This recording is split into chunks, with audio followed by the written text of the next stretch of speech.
¿Cuáles fueron los 10 eventos que sacudieron al mundo en el año 2025? No te vayas, que te lo voy a explicar aquí en Vistazo al Mundo.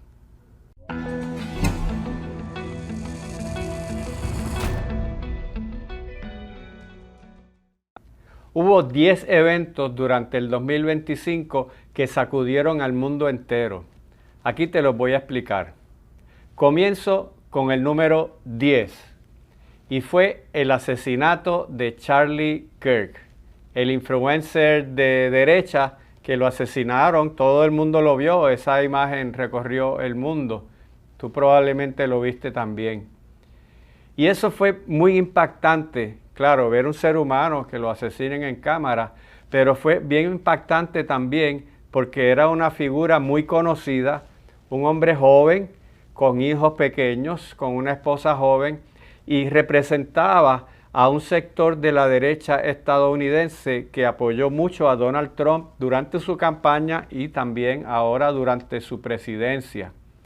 Pero además de eso, es que no fue el único. En este año también asesinaron legisladores de estados, hubo atentados contra personas. Bueno, inclusive en la campaña política intentaron asesinar al propio Donald Trump.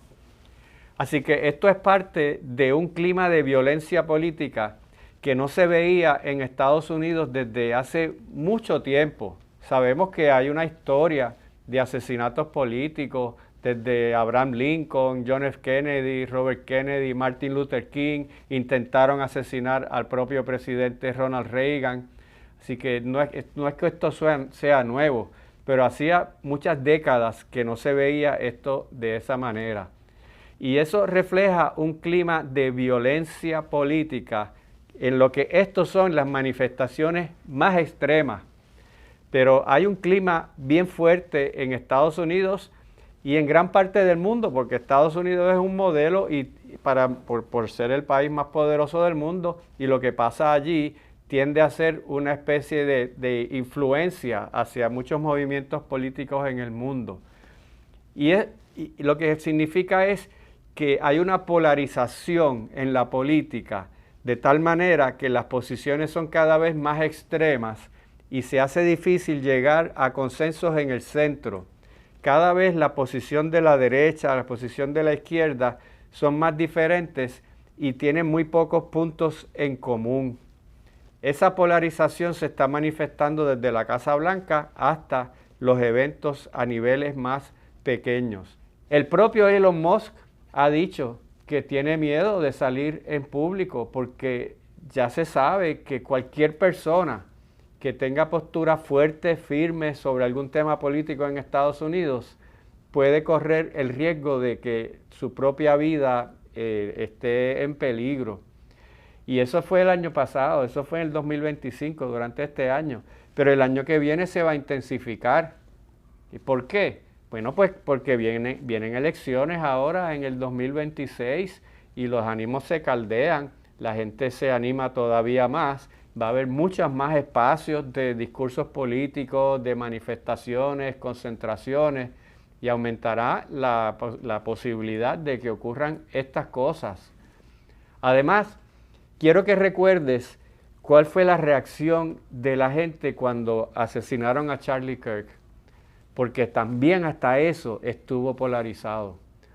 Hubo unos sectores conservadores que reclamaron que eso había sido culpa de la extrema izquierda, que veían a Kirk como casi un prócer, que declararon días de duelo y que exigían que hubiera algún tipo de reparación de agravio e inclusive hasta venganza. El propio Donald Trump fue parte de eso y dijo que eso había sido culpa de la izquierda y que ellos habían fomentado este clima. Pero por otro lado, del lado de los opositores, hay que reconocer que hubo gente que hasta celebró eso. Hubo gente que básicamente dijo, pues él se lo buscó, porque él decía unas cosas tan extremas, él decía que se podían permitir unos asesinatos, que eso era un precio justo a pagar por la libertad de tener las armas, y que eso fue consecuencia de sus propios actos. Así que inclusive hasta en la manera de reaccionar al propio asesinato de Charlie Kirk, eso estuvo polarizado y se manifestó de una forma violenta. En otras ocasiones no había sido así. Cuando hubo los asesinatos de estas figuras de Robert Kennedy, Martin Luther King, de John F. Kennedy, etc., la reacción de prácticamente todo el mundo era de congoja. No importa si eran del lado de a que habían asesinado o si eran sus opositores, prácticamente nadie le había echado la culpa a la víctima y prácticamente nadie había pedido venganza y había exigido que los que ellos entendían que habían sido los culpables pagaran esas consecuencias. Así que hasta en la misma reacción de eso fue como hubo una polarización. Eso habla sobre los límites de la libre expresión versus el extremismo en las expresiones, porque parte de la violencia es la manera de expresarse del otro bando. Hay un clima de que el otro bando es el enemigo, no es sencillamente que tiene una posición contraria y que diferimos lealmente, sino que hay un clima de que el otro lado hay que eliminarlo porque el otro lado es enemigo, no un enemigo político que tiene ideas contrarias, sino un enemigo de la nación. Y eso es el clima en el que se dio el asesinato de Charlie Kirk y por eso es que eso ha sido un tema tan importante. Número 9. El cierre del gobierno federal. Este fue el cierre más largo de la historia de Estados Unidos porque Estados Unidos tiene que aprobar su presupuesto para el 1 de octubre. Y no es la primera vez que esto sucede, que no se ponen de acuerdo y tienen que aprobar algunas medidas que les permitan seguir funcionando durante algunos meses hasta que finalmente se pongan de acuerdo.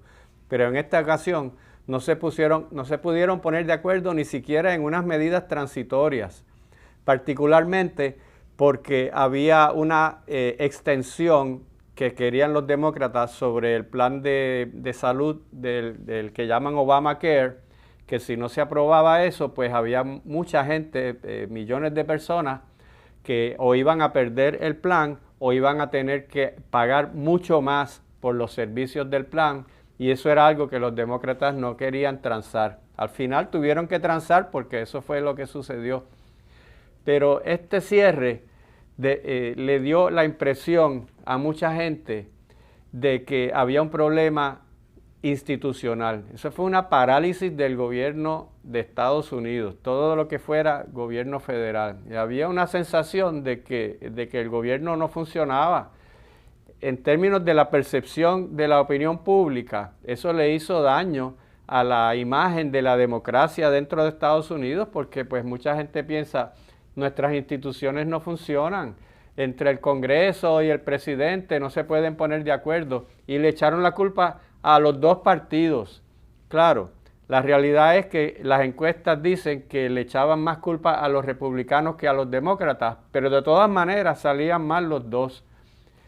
Y pero eso fue, además del efecto simbólico sobre la percepción, tuvo un efecto real sobre la vida de muchas personas, porque hubo muchos servicios que dejaron de darse. Particularmente se detuvieron cheques los cheques de SNAP, que aquí le llamamos PAN.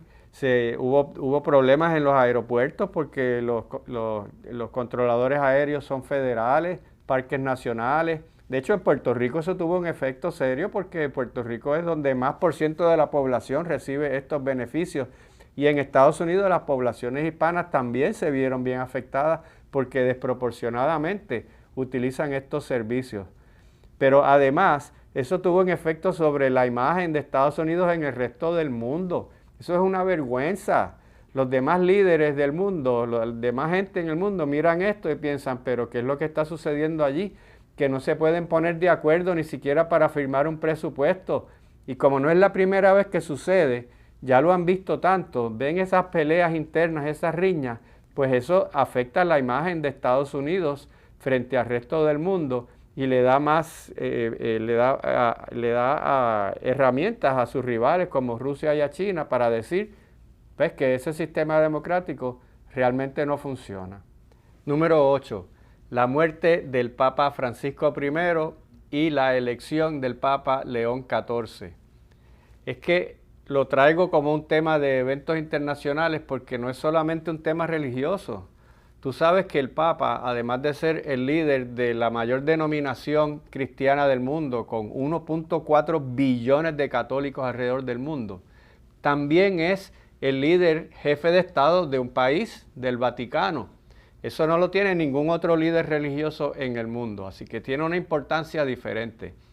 Y esa elección llamó mucho la atención porque el Papa Francisco había sido un innovador, había sido un papa que se había metido mucho en temas sociales, en temas sobre el cambio climático, sobre la inmigración. Fue el primer papa que le dijo a sus sacerdotes que le dieran la bendición a las uniones de personas del mismo sexo. De hecho, eso le trajo muchos problemas con sacerdotes y obispos en África, sobre todo, que se manifestaron en contra de eso, y hubo algunos inclusive que llegaron a mencionar la posibilidad de salirse de la iglesia porque ellos estaban totalmente en contra de eso. Así que el Papa Francisco I hizo muchas cosas, también reformó la iglesia, también accedió a que se hicieran investigaciones serias sobre los casos de abusos sexuales contra menores por sacerdotes, y era pues bien liberal. Cuando Francisco I fallece, pues todo el mundo estaba en vila de quién va a ser su reemplazo, como siempre sucede, y escogieron a León XIV, que es un estadounidense, pero que es nacionalizado peruano. Entonces no es casualidad que un papa argentino sea reemplazado por un papa de América, pero que es un papa que habla español perfectamente, que estuvo 20 años en Perú como obispo y tiene una visión bastante moderada, no tan reformista como el Papa Francisco I, pero también ha demostrado que tiene unas posturas bien claras sobre temas sociales. Por ejemplo, él se ha manifestado en contra de la represión contra los inmigrantes. Su primer viaje lo hizo a Turquía y al Líbano, que son países mayoritariamente musulmanes, demostrando que quiere hacer un acercamiento hacia otras religiones. Y es que el mundo ha cambiado y la Iglesia Católica la jerarquía de la Iglesia Católica pues necesita adaptarse a los tiempos. Hoy día el mayor crecimiento de la Iglesia es en África y en Asia, pero todavía la mayor parte de los católicos está en América Latina, aunque la Iglesia Católica está perdiendo mucho espacio allí. Así que la elección de un papa siempre es importante porque esa institución no solamente es religiosa, sino también política y tiene mucha influencia sobre las personas que lo siguen. Número 7. La crisis entre Japón y China. ¿Y qué fue lo que pasó? Pues que la primera ministra de Japón declaró hace poco tiempo que si China interviniera en Taiwán, Japón también intervendría porque lo consideraría parte de una amenaza a su seguridad nacional. Y China rápido reaccionó, respondió y dijo, pero es que eso no tiene que ver contigo porque China considera el tema de Taiwán como un tema interno y no un tema internacional. Pero eso no se quedó allí. Xi Jinping, el líder de China, le prohibió a sus habitantes, a sus ciudadanos, viajar como turistas a Japón. Y Japón recibe muchos turistas chinos y recibe mucho ingreso de parte de eso. No es que la economía de Japón iba a colapsar por eso, pero sí se podía afectar muchos sectores y era una demostración de que las palabras no se iban a quedar ahí, sino que iba a haber acciones concretas. E inclusive le pidió a la primera ministra que se disculpara. Y es que Japón y China tienen una historia muy fuerte. En la Segunda Guerra Mundial Japón invadió a China, ellos tienen una espinita ahí. Y eso tiene un efecto sobre el mundo entero, primero porque no se ha resuelto, esa tensión sigue allí, pero también porque China es la segunda economía del mundo, Japón es la cuarta economía del mundo, manufacturan, producen muchas cosas y una interrupción en el comercio y en las exportaciones de esos dos países puede tener efectos bien negativos para el resto del mundo, para nosotros aquí en Puerto Rico. Tú sabes que nosotros compramos muchísimas cosas de China y de Japón y de Taiwán también, porque están involucrados todos esos allí. Y eso se da en un contexto de una carrera armamentista. China está dedicándole muchísimos recursos a su milicia. Japón también está rearmándose. China es una potencia nuclear. Japón podría convertirse eventualmente en eso. Y a su vez pone a Estados Unidos en una situación difícil porque tiene una alianza militar con Japón. Y si China y Japón tuvieran algún tipo de conflicto, habría un dilema en Estados Unidos de qué es lo que hacen, si intervienen o no intervienen. Por eso es que este tema de la crisis entre Japón y China no es un asunto solamente entre dos países, sino es un asunto que tiene efectos sobre el mundo entero. Número 6. La inauguración de Donald Trump en el 2025. Ha emitido 218 órdenes ejecutivas, está rompiendo récord con eso. Y esas órdenes ejecutivas son bien abarcadoras.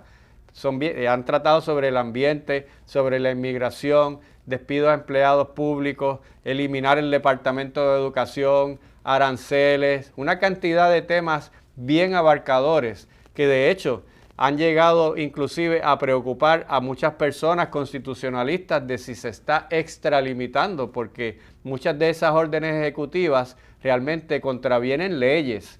Es decir, está tomando poderes que le corresponden al Congreso.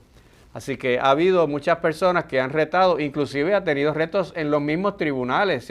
Todavía hay casos que está pendiente de si el presidente tiene el poder de hacer todas esas cosas por su cuenta sin que pase a través de una ley. Porque eso fue lo que le sucedió a él en su primer término, que los cambios que quiso hacer los llevó a través del Congreso y allí le aprobaron algunas cosas, pero muchas otras cosas no.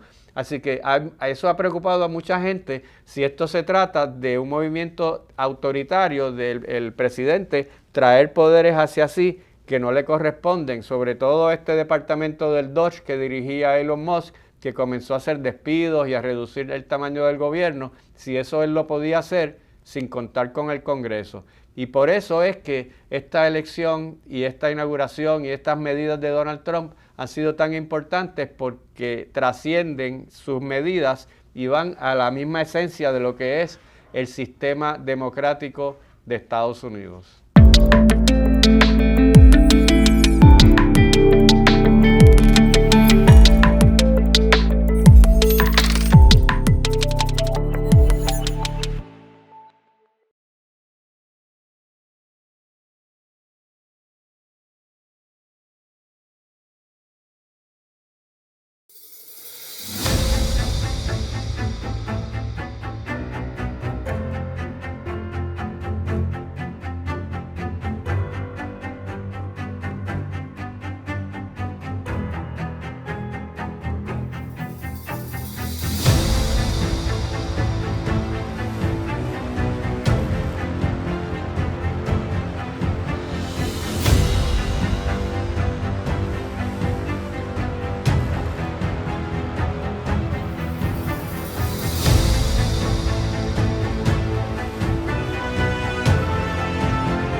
Número 5. Las deportaciones de ICE, de Homeland Security en Estados Unidos. Hay 11 millones, calculado más o menos, 11 millones de personas indocumentadas en Estados Unidos y Donald Trump prometió en su campaña política que iba a sacarlos a todos.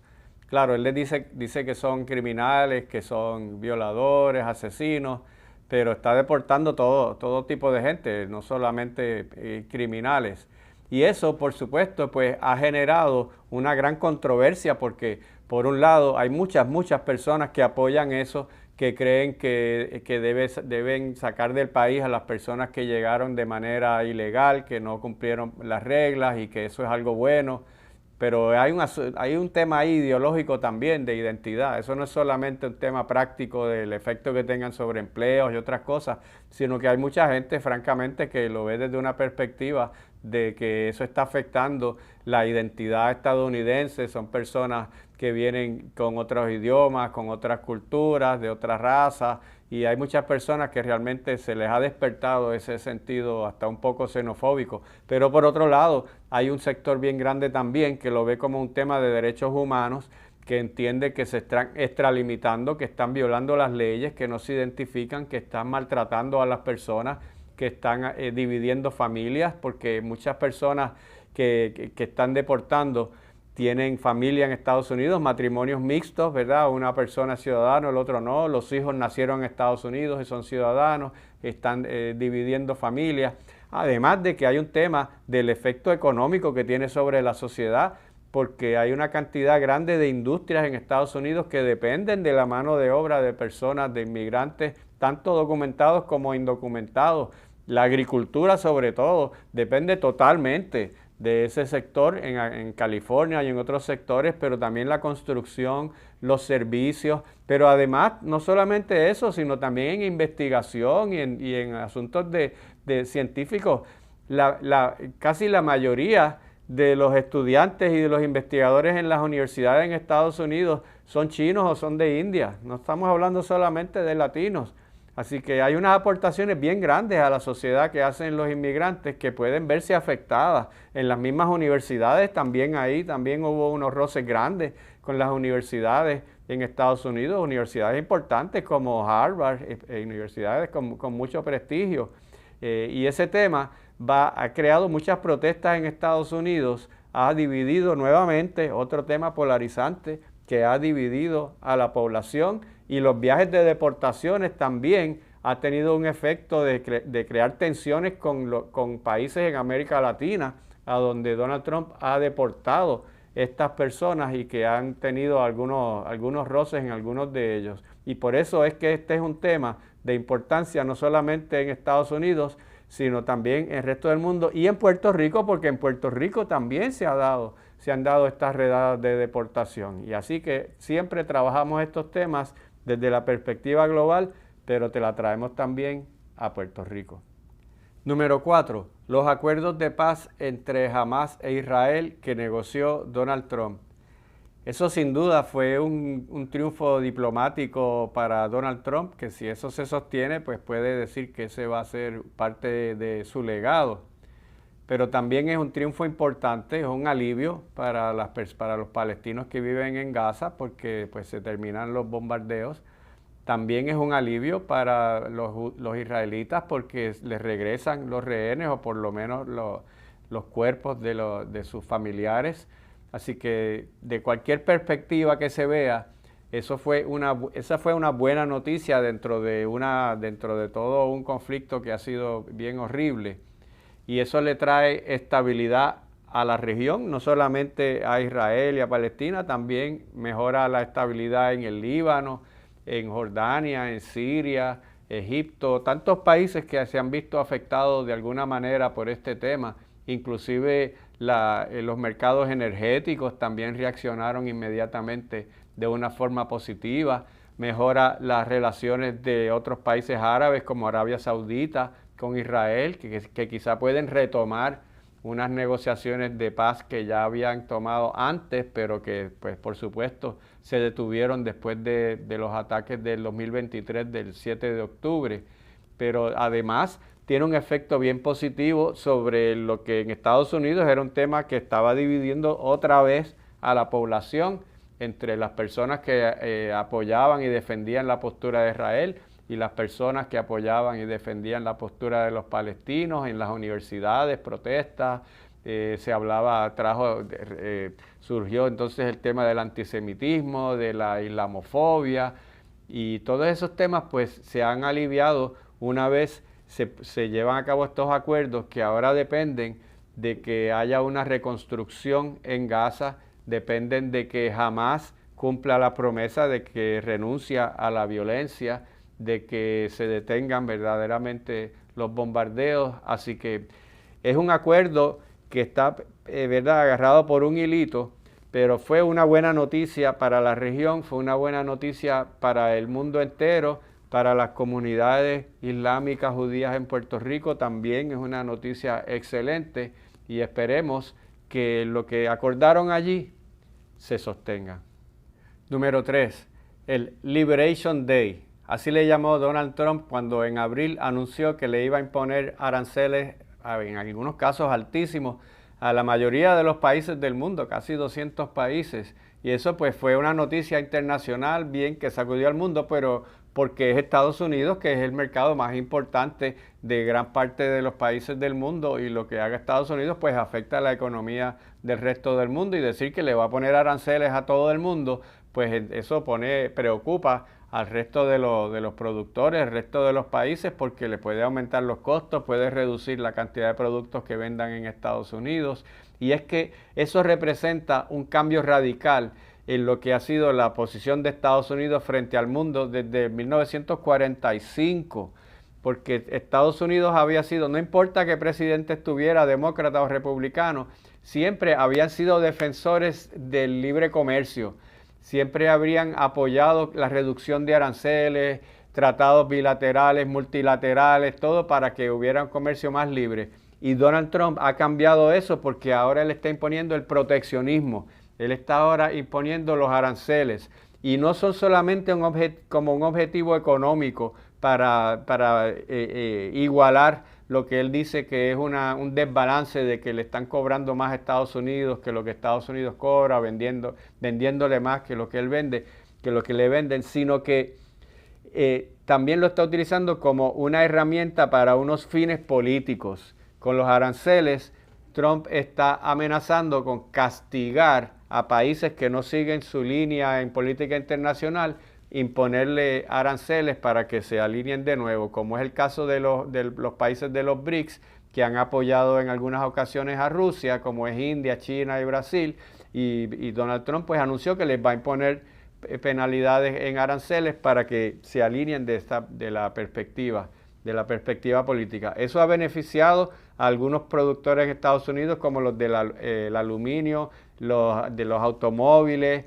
Muchos sindicatos obreros lo han apoyado, pero está afectando también a importadores, a productores en Estados Unidos que dependen de muchos insumos internacionales, a los consumidores, por supuesto, porque son al fin y al cabo los que pagan el precio de ese aumento de costos, y también ha tenido un efecto negativo sobre sus aliados, sobre todo sobre los países de Europa Occidental, porque en esto no se salvó nadie. Los aranceles son para todo el mundo, y los que son sus aliados tradicionales están empezando a replicar ese modelo y hacerlo con Estados Unidos, pero también hacerlo con otros países, de tal manera que le han perdido un poquito la confianza al gobierno estadounidense en ese sentido, de que va a ser siempre su aliado, y a lo mejor a la larga eso no va a ser así. ¿Y quién se está aprovechando de eso? Pues China, porque ahora resulta que China es el promotor del libre comercio, cuando en otra ocasión era todo lo contrario. El mundo ahora